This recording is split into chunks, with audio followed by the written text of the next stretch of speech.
Alrighty, welcome, ladies and gentlemen, to Mantasy Fantasy Football. Back for another season, another edition of our little show here. We have User Not Found, Donda, also known as Jimmer, aka Suck. How you feeling tonight, Suck? Oh, wow. After yesterday and just having the NFL back, we have officially entered the suck zone for the next 17 weeks, and I'm here for it. All right, Ditka, you there? Welcome. Welcome. It was not a good first week for the Ditka. He got his ass smashed by one of his mortal enemies in the league. Heard that. That was upsetting. So hopefully we'll rebound. Justin, we'll keep you in our prayers. Just make sure we're singing a tune out there for you. That's a great segue. Well, let's get into the next bit with James. All right, this week in Mantasy, big week for the NFL, especially in San Francisco.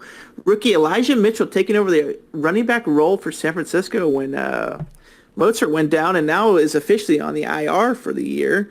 All reports and experts were expecting Trey Sermon to dress initially as a backup or maybe even a starter, but he was actually a healthy scratch yesterday. So Mitchell actually had 104 yards, 5.5 yards per carry, and a tutty. Guys, what do we think about fab projections on Mitchell on Wednesday? Sorry. I yield my time to my opponent. So I'm probably gonna blow my load on Mitchell because I had the starter for the Niners who got hurt and he's out 8 weeks now. But I also just want to see Adam go bankrupt. So I'm kind of thinking of maybe putting a little conspiracy together with the rest of the league. Nobody bid on him. Adam blows the rest of his money, and then everybody laughs again. Now, what happens if I get 2 starters out of that, Justin? I don't think you mean Williams and Mitchell? Yeah. Would both be your starters? I mean, that's a pretty weak running back 1-2 punch there on your team, so have at it. All right. Well, just to get a little pace of what you guys were thinking from the first week, what was your guys' biggest shock after the week 1? What did you guys see and were just like, that just is insane? Like, mine was the fact that Jameis Winston he's like a top 5 quarterback right now.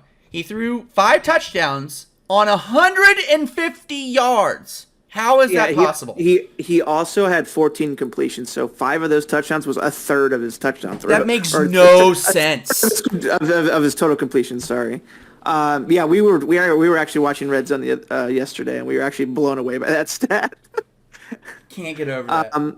But I think for me, since you pointed that out, I think it was just the underwhelming Titans offense that we all expected to be like this grand old, fantastic, crazy, just like powerful offense. I mean, that's what Arizona was, not the Titans.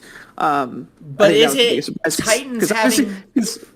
Because obviously I have 2 of their players and they both shot the bed, so... But is it the Titans playing poorly, or is it the Cardinals playing out of their mind? They had 5 sacks. 5! It might be a little bit of both. I think the offensive coordinator for the Titans left, so I think they're probably with a new offensive coordinator, and they had a completely new game script to go by. And then on top of that, I think the Cardinals were just a super surprise. Like, their offense is unreal. Kyler Murray is just a stud, and they're using literally every single wide receiver on their depth chart. I think AJ Green even had like a couple, I think he had 6 points or something like that, and he's like the 5th wide receiver on that little roster. So he's still alive. I think. Yeah, and then their defense was just stellar. So, I mean, kudos to them. Ditka, what about you? What was your surprise? I'm going to go with the Lions offense. Yeah. I mean, they definitely, they were well behind in the game, so that probably helped a little bit. But Jared Goff put up over 30 points. Swift had a 20-point game. Jamal Williams had a 20-plus point game as well. Hawkinson, 20. So I think a lot of people wanted to stay clear, try and stay as far away as possible from Detroit offensive players, but maybe they'll be productive this year with a new quarterback at the helm. I would also like to mention that the Houston Texans are the best team currently right now in the AFC South, which is just downright terrifying. All right, now we're going to jump into Back in Time. We're just going to do a little powwow back in time to 2009 to look at the draft. So we can see some players back here, and just shout out some players that you may have owned or you remember talking about, or at one point you got a memory about this guy. I mean, Frank Gore was still alive then. He's still alive now. We can see that with Tyler Jansen. Maurice Jones-Drew having the career of his life. You got TJ Hushman-Zeta. Manzada, I believe, is the proper pronunciation. I remember Who's your mama? one of the first years that we had fantasy, Jamal Lewis was like a top back to own. That was like the go-to guy. This was a great year for me. Rest in peace, Chris Henry. That was my team name that year. I think I lost in the semis maybe to Tyler Jansen, but yeah, once again, R.I.P. Chris Henry. No, I see Antonio Bryan on here. He's the one that beat me in the playoffs. And then we also have an RIP for Sed Benson as well. So just a little taking it back into time. So we got that in. Looking back in time, let's go to Ditka for some predictions. All right. This is the 15th year of Mantasy Fantasy Football, folks. And I think that week after week after week, we're going to have some prime time favorite games that are going to happen, and I'm really looking forward to the next week games. The first one we've got up is Adam Schefter's versus BJ Team Iceland. This is going to be a great game. Arguably the two owners in our league who are the best to have never won a Mantasy Fantasy Championship, and I'm really looking forward to this one next week. We do have some primetime games that are happening that week. We've got Tyson Williams. Is Adam going to start him for a second week in a row? He's going Sunday night against the Chiefs. Aaron Jones versus Devontae Adams. That's Monday night. The Packers versus the Lions. Ultimately, I think BJ's team is a little weak this year, so I'm going to go with Shefty's 114.21 to 107.6. I think this is the year where BJ does not make it into the top three spots. He may even not make the playoffs. So we're going with Schefter's in the first game. All right, the second game, of course, looking at the Ditka, yes, I did say that I was going to have the biggest point total of anybody because I'm looking for my team to rebound. Also, I just really appreciate these two Monopoly cards here. I don't know if that means that I'm like the utility guy in the league or what that is, but I got the two utility cards in the electric company and the ice one as well. Ditka v. Hedges in this one, Grandma's Boy, and another primetime favorite. I'm really looking forward to this one. Almost picked this one as the game of the week because of the two quarterbacks that are going to go up against each other on Sunday night. It'll probably determine who the winner is going to be. It's going to be Patrick Mahomes versus Lamar Jackson. Chiefs versus Ravens. Really looking forward to it. I think that Ditka's going to get the win, though, by about 2.5 points or so. Hedges definitely has one of the stronger teams this year, so watch out for him. All right, this is the third one. Dave Bailey versus the Black Cat. Not miracle, I guess you could say, failure or a series of unfortunate events for Adam Lawson. Everything seems to go against him. And I think we're going to have another one here as well in the second week of the season. We've also got yet another primetime lineup here. We've got Mark Andrews, the tight end favorite of Lawson. I feel like he's been on his team every year that Andrews has been in the league. Justin Tucker is going for Dave Bailey. That's going to be another Sunday night one that is going to come down to the end. I think Justin Tucker's going to make a last-second field goal for the Ravens, and it's going to put Dave Bailey in front. Also, another thing to look out for, the Washington football team on Thursday night is playing the Giants, and Adam Lawson has not fared well against teams whose defenses play against the Giants. We all know that was not good. So we're saying 0.1 point victory for Dave Bailey. Do we think that Adam Lawson loses tonight to Steve? What do you guys think? I think so, and then I think he's going to be upset about George Kittle not getting a fumble, and we're going to have to listen to that all year. So that's really what I'm hoping for. Even though I don't want Steve to win, I don't want Adam Lawson to win either. Maybe it'll be a tie. Can they tie? Ooh, we got to look at the bench points for that. We'll get back to you on that. I think it's a no. I think it's a no-brainer. I love when Adam Lawson loses on situations like these. It's so fantastic. All right, we've got our next game for week 2. It is Team Steve versus local fat kid Dave Pemberton himself. Really looking forward to this one. We've got the most recent Mantasy Fantasy champion in Steve, who's won twice now, versus the person in the champs division, who it's been the longest stretch of time since he's won.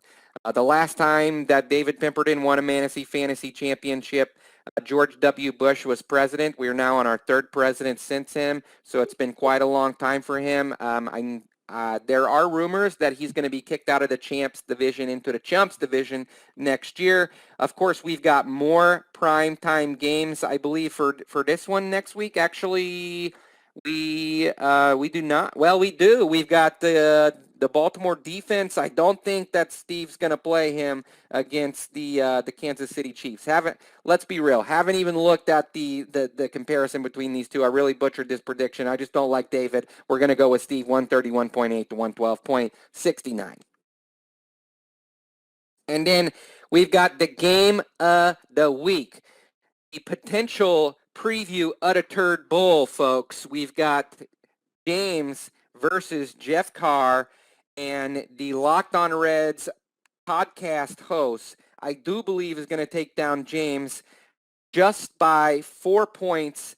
And this one does have some primetime possible matchups. The reason that I picked these two as the game of the week, because they got the two best names. They got the DearLady.us versus the Suck Zone. Jeff Carr's got Aaron Rodgers going in Monday Night Football against the Detroit Lions, and he's also got Travis Kelce Sunday night. He's got Swift Monday night versus the Packers, and I think James is going to be shaking in his boots, and Jeff Carr's going to make a big comeback over the last couple of games. And the reason why I specifically put James Weingans 104.01 is because those last three numbers, 401, 401K, that's what James should be putting his entry every year. Instead of putting it in the Mantasy Fantasy, he needs to retire, put it in his retirement account, because you ain't ever winning a championship. James, how you feel? I feel disrespected. Not the first time. Apologies. Welcome back to Fantasy, baby. All right, now this section is going to be a little bit different. We're going to have a competition between Justin and James, given the fact that they have tied for the Mantasy Masters. So they're going to have to pick somebody that is not a top 10 player within their position, or currently, after week 1, a top 10 player within their position. So they have to guess, hey, this player is going to be a top 10 player this next week. And whoever gets the higher amount of points for that week will get a point. The most points at the end of the year will either A, get a Jordy Nelson jersey signed as the green jacket for the Mantasy Masters, or B, a Jordy Nelson signed helmet. So how do you feel about that, boys? Won it. I won all of it. I'm feeling really good because Justin picked Cortland Sutton, and he's on my bench right now, so I hope he scores so many points. He's in the top 10, so I can actually start him. Justin, so why Cortland Sutton? A couple of reasons. They're playing the Jags, and the Jags got absolutely torched by the Texans, and I don't think the Texans' offense is that great, so that was pretty embarrassing. And also, Jerry Jeudy is hurt, so Cortland Sutton is now going to be the top target in that offense. He did not play last year. He was hurt pretty much the entire season, so we didn't really get to see him kind of build upon his sophomore season back in 2019, where he was a top 20 wide receiver. He had multiple weeks where he was a top 10 guy. So I am going pretty deep into this one. This is a bit of a stretch pick, but I like to make crazy predictions, so I'm going to go with Cortland Sutton on this one. I think he's going to have a big game against the Jags. Yeah, deep. All right, James, why did you pick Jamar Chase? I picked Jamar ball dropping Chase because he showed us yesterday that he ain't dropping any balls. The only thing he's dropping is tutties. Yesterday he went for, let me look it up. He had 5 receptions for 101 yards and a tutty, and he looked phenomenal yesterday, according to obviously the game, but contrary to the reports that we heard a few days before what's going on. This week they were playing the Bears, which we were just shown last night on primetime that Matthew Stafford was just throwing bombs against him. And I think this week, Burrow and Chase are going to go, the bomb city on the Bears. All right, last question before we head out of here, gentlemen. Who do you guys think the best team in fantasy is right now? Can't say yourself, and why. I would have to definitely say it's right now, it's Hedges in my mind. Hedges has the quarterback, he has the running backs. As long as Amari Cooper stays as number one target for Dak, I think, and he has Hawkinson, I think Hedges is the guy to go for at this point. Who do you guys think?